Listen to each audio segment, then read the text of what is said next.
Hey friends! Welcome to another video. So update muli tayo how much the exchange rate here in Saudi Real to Philippine Peso as of September 13, 2023. So para sa mga kababayan ko na nais magpadala ng pera sa Pilipinas at nais malaman kung magkano palitan natin ngayong araw na ito. Syempre mga friends, magkakaiba po ang palitan ng bawat bangko pero konti lang po ang difference noon.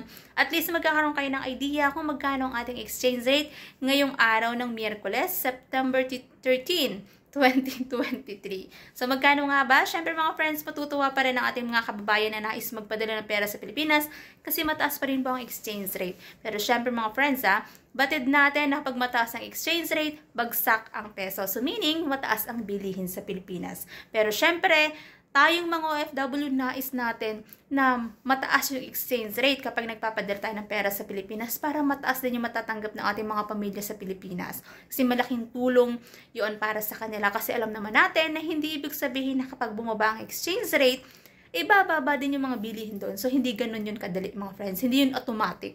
So, magkano nga ba exchange rate natin? Papakita ko sa inyo mga friends kung magkano exchange rate ngayong araw ng Miyerkules, September 13, 2023.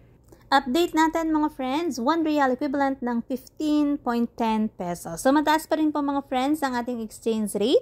So para sa mga kababayan natin dyan na nais magpadala ng pera sa Pilipinas, yan po ang ating exchange rate ngayong araw ng Miyerkules, September 13, 2023. Syempre mga friends, pag nagpapadala po tayo ng pera sa Pilipinas, meron tayong binabayaran na transfer fee at meron din po yung VAT. So, lagi pa rin po natin tandaan na matuto tayong mag-ipon, magtipid, at matutong mag-invest para sa ating future. Kasi nga, hindi habang buhay ay nasa ibang bansa tayo. That's it for today's video mga friends. Thank you for watching and see you on my next update. God bless everyone. Much love!